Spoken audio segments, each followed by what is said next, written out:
use at the Marriott, and what we do is we just plug them in, and you see there's a camera set up here in the sound system. So when we know somebody that we're interested in is going to stay at a hotel, motel, or whatever it is, we just go in and we get the management to let us plug these and play the ones that are there. So we listen to you, and then I went in another room. It was a fairly large room. And from floor to ceiling, wall to wall, they had all of these monitors. So it was communications. I said, what happened? These are people's computers that you seize? No, we have a peep and check warrant.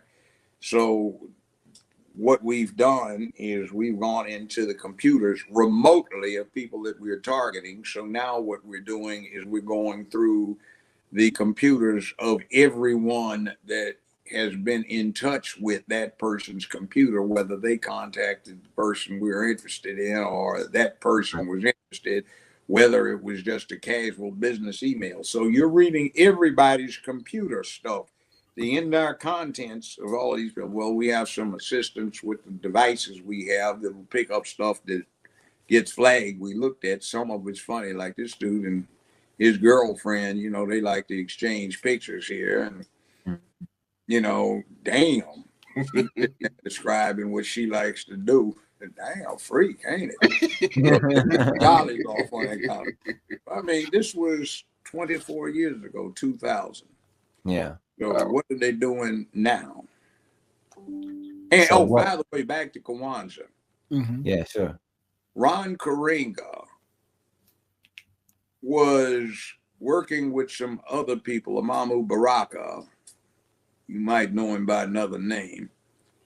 And what they were doing, well, he was a poet. Anyway, there was a thing where they would provide information, and they got free passes on stuff. And the US organization was trying to take control of Black communities in various parts of Los Angeles.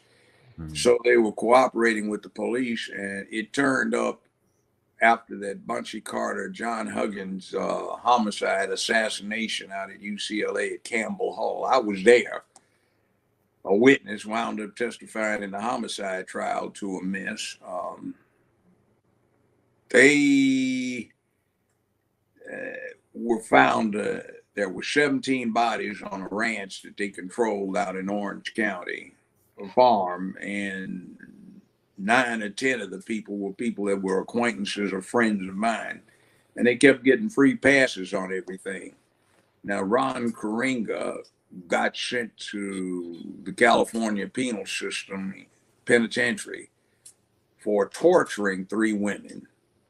So he got out after 1 year, 1 day, and within a month and a half, he was a tenured professor with the state university system. What we ran into him on and what the murders at UCLA were about is because there was a resistance by the Black Student Alliance, the Black Student Unions, the Panther Party, and to an extent, the Nation of Islam against him trying to come in and take over Black history programs at various colleges and universities. So UCLA was going to set up a formal program that led to a major in Black history, and he wanted to be the director. So we had some lightweights there and some people that weren't lightweight. We had a thing where when I got there in 1965, they had 145 full-time Black students, 73 grad students, and 72 undergrads. So we set up a BSU and midway through 1966. So we did some stuff, and we wound up getting a commitment to get a block of 250 Black students for 66. That is good. 67, and then another block, 67, 68. Now that second block was a bunch of punks to a great extent. Instead of them participating, brother, we got to make a move on the econ department. They don't have. Well, brothers, it's not that I don't appreciate all that you've done for me and the sacrifices you've made to open things up, but I can't afford to jeopardize my career. You'll have to go on without me, but I'll be there with you in spirit. Grab that fool. Now dead.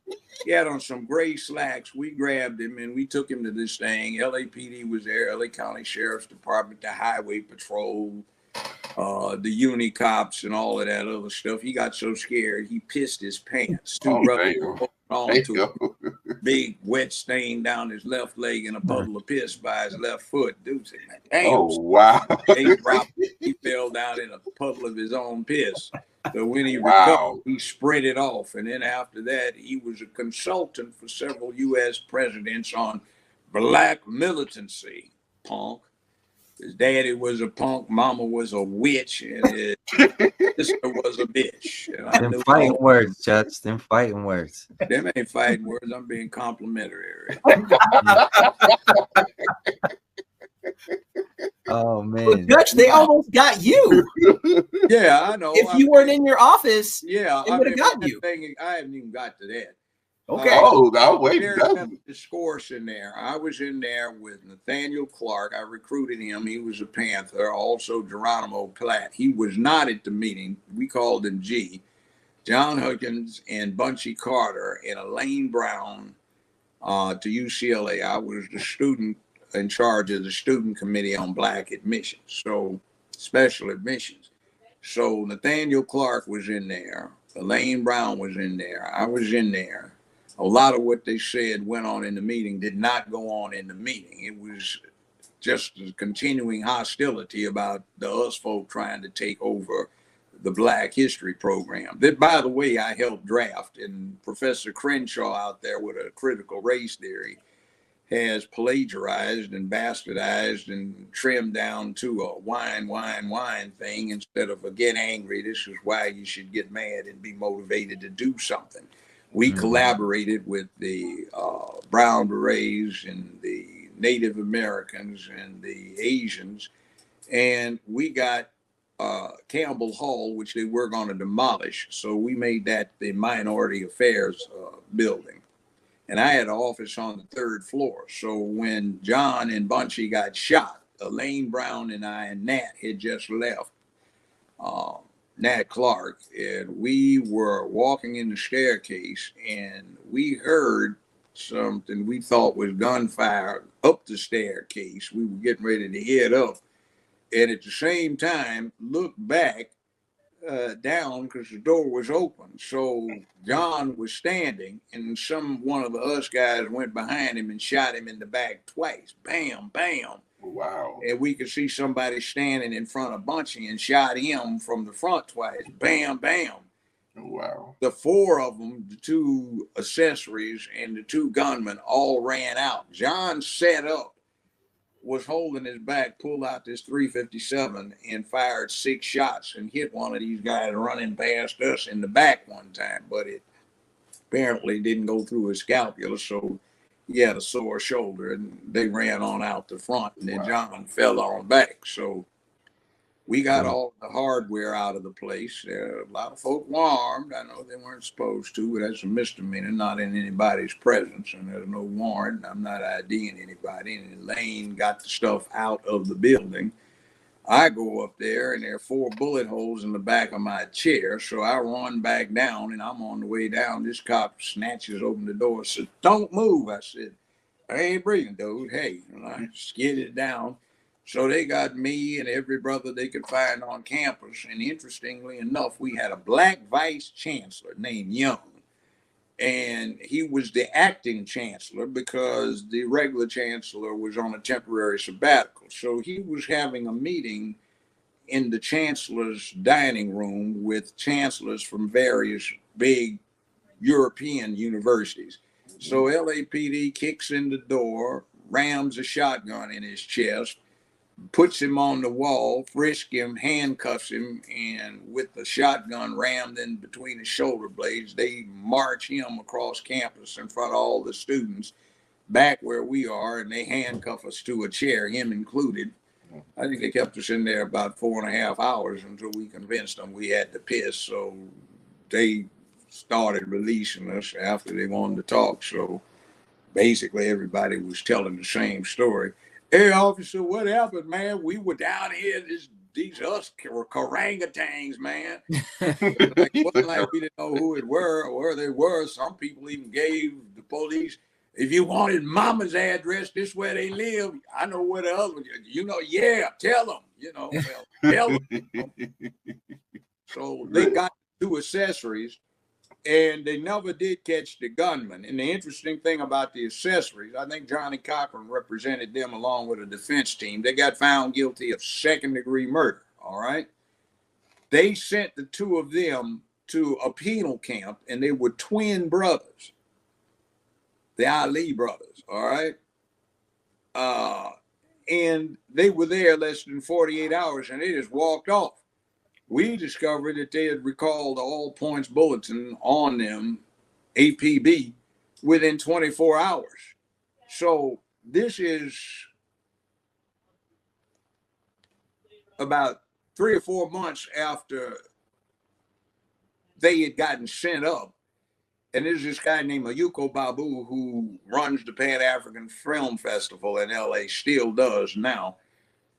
Put this thing on at the Palladium, which was a huge club on Hollywood Boulevard in LA. And what it was about was this. We had gotten this supply of jungle boots, a huge airplane full that we want to get sent over to Mozambique for the Frelimo guerrillas. And the State Department seized them. So we decided to raise money. So we got Oscar Brown Jr., Pharaoh Sanders, Taj Mahal, Gene Pace. We got Aretha Franklin, and we got Stevie Wonder to agree to do a free concert. It was a hell of a concert, man. It went like, it was wintertime. It went like from 7 o'clock until 6 a.m. I mean, the guy said, I'm not closing this place down. If you don't get everybody to take the drinks off the table at 2 o'clock, you can keep going. He would be crazy to close that down with them big names there. Hours and the Rican just cut up. So we raised a lot of money. Now, while this is going on, I'm walking through the audience, and who do I stumble onto? But the Ali brothers, like, what are you doing out? We just walked off. I said, damn, you know. I was glad I had my pistol on, you know, like, hey, this. So they went on. Now, to make a long story short, 25 going on 30 years later, they got tired of being nervous, and they attempted to surrender themselves. California told them, we're not interested. We don't care. Go on about your business. Wow. So that's what time that was. So if you remember the first Million Man March,